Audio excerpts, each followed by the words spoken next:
ایک مسجد کے امام کے بچوں پہ گرمی کی شدت سے دن کیسا گزرتا ہے۔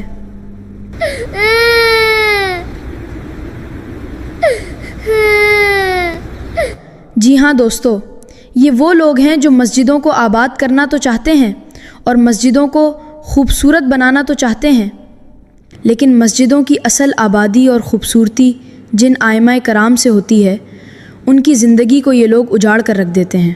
تقریباً ملتا جلتا ایک سچا واقعہ ہمارے ساتھ بھی پیش آیا۔ میں خود بھی کسی انتظامیہ کا حصہ تھا، تو ہمارے مدرسے کے مدرس کی تنخواہ بڑھانے کے لیے کمیٹی کی جو ہے میٹنگ ہوئی۔ اتوار کو میٹنگ رکھتے تھے، کئی دفعہ میٹنگ پسپون ہو گئے، کمیٹی میں موجود لوگ نہ پہنچے میٹنگ میں۔ مسجد اور مدرسہ کمیٹیوں میں سرکاری افیسر، ٹھیکیدار حضرات یا بابو یا پھر کاروباری حضرات بھی شامل ہوتے ہیں۔ کئی دفعہ میٹنگ ہوئی، اس کے بعد حسن اتفاق سے فورم پورا ہو گیا۔ آخر میں اس بات پر اتفاق ہوا کہ مدرس کی تنخواہ 1000 روپیہ پر ماہ بڑھائی جائے گی۔ مدرس کی طرف سے تنخواہ کے کم ہونے سے کئی دفعہ شکایتیں آئی تھیں۔ کئی دفعہ میٹنگ ملتوی ہونے کے بعد بالآخر میٹنگ ہو گئی۔ اس نشست میں مدرس کی تنخواہ پر ماہ 1000 روپے بڑھانے پر اتفاق ہوا۔ انتظامیہ کمیٹی میں موجود کئی ایک افیسرز یا فیصلات لوگوں کی جن کے فیملی ممبرز 5-7 سے زیادہ نہیں ہیں، ان کی پر ڈے کچن کا خرچہ 5000 سے زیادہ ہے۔ میں اپروکسیمیٹ بتا رہا ہوں اور مبالغہ نہیں چاہتا، کم سے کم بتا رہا ہوں کہ اس کی کچن کا ایک دن کا خرچہ 5000 سے زیادہ ہے، اور اس مدرس کا ماہانہ تنخواہ 5000 سے بڑھا کر 6000 کرنے پر اتفاق ہوا۔ اس میٹنگ میں بھی موجود ایک بزرگ کا کہنا تھا کہ ہم تو یہ سمجھتے ہیں کہ اس مدرس کے لیے جو 1.5-2 گھنٹہ مدرسے کے لیے دیتے ہیں، اس کی تنخواہ یہ بھی زیادہ ہے۔ یہی کہتے ہیں کہ امام کی یہ تنخواہ بھی زیادہ ہے، امام کے لیے ہم نے گھر دیا ہوا ہے، امام کی بجلی اور پانی کا بل بھی ہم بھرتے ہیں، امام کے 5-7 بچے ہیں تو کیوں نکالیں بچے۔ تقریباً اسی سے ملتا جلتا، بھائی آپ کرنا چاہے تو کریں، نہیں ہے تو ٹاٹا بائے بائے۔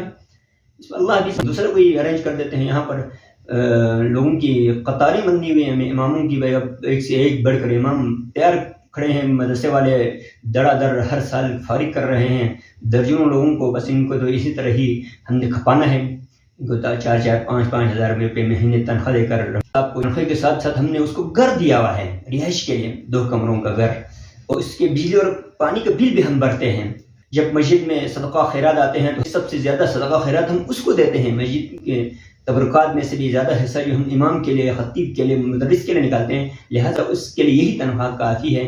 اگر وہ نہیں کرنا چاہیں تو ہم اسے ٹاٹا بائی بائی کہیں گے۔ یہ بادب جملے استعمال کر رہا ہوں، مہذبانہ جملے کے ساتھ، اگر ادروائز تو ہمارے کچھ حضرات جو ہے دھمکیاں دیتے ہیں باقاعدہ کہ اگر آپ اس کو بولو، اگر عزت کے ساتھ کرنا چاہے تو کرو، نہیں تو ہم اس کو کک آؤٹ کر دیں گے۔ تاکہ فضل سے کچھ ائمہ کرام مدرسین ایسے بھی ہیں جو اپنی بل بوتے پر دوسری جگہ محنت کرتے ہیں اور یہ دین کی خدمت سمجھ کر یہ فرائض بھی انجام دیتے ہیں، بچوں کے اخراجات کے لیے دوسری جگہ کام کرتے ہیں، کاروبار کرتے ہیں، ملازمت پیشہ ہے یا دوسرا تیسرا کام کر کے جو ہے وہ اپنے بچوں کا پیٹ پالتے ہیں۔ ہم سیلیوٹ پیش کرتے ہیں ان ائمہ کرام کو، ان مدرسین کو، ان خطبہ حضرات کو جو دینی فریضہ سمجھ کر، اللہ اور اللہ کے رسول کا حکم سمجھ کر، اللہ اور اللہ کے رسول کی خوشنودی کے لیے، رضا جوئی کے لیے دینی خدمات سر انجام دیتے ہیں۔ ان کو اس سے کوئی غرض نہیں ہے کہ ان کی تعریف ہو رہی ہے کہ نہیں ہو رہی، ان کو تنخواہ کتنی مل رہی ہے، پیچھے لوگ ان کو کیا کہتے ہیں، بے غرض ہو کر قوم کی، ملت کی، دین کی خدمت کرتے ہیں اور صبح و شام ان کی خدمت میں مصروف و مشغول ہیں۔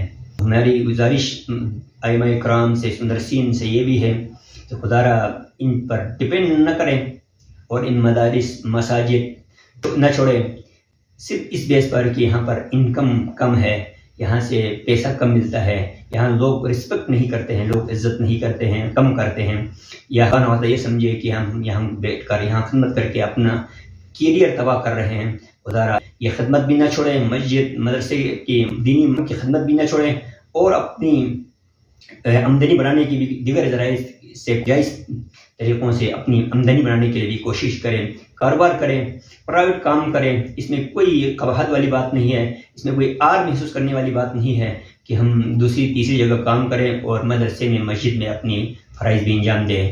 خدا را باعزت طریقے سے خوددار زندگی، باوقار زندگی گزارنے کے لیے محنت شرط ہے. دیانتداری کے ساتھ محنت کریں، اللہ اس میں عزت دے گا، اس روزی بھی ملے گی، ہماری بڑھے گی، برکت بھی عطا فرمائے گا، ہم سے دینی خدمت بھی ہوگی. اللہ قبول فرمائے تو ہمارے لیے یہ دین دنیا سنوارنے کے لیے یہی کافی ہے. اپنا بہت بہت خیال رکھیں. بہت بہت شکریہ.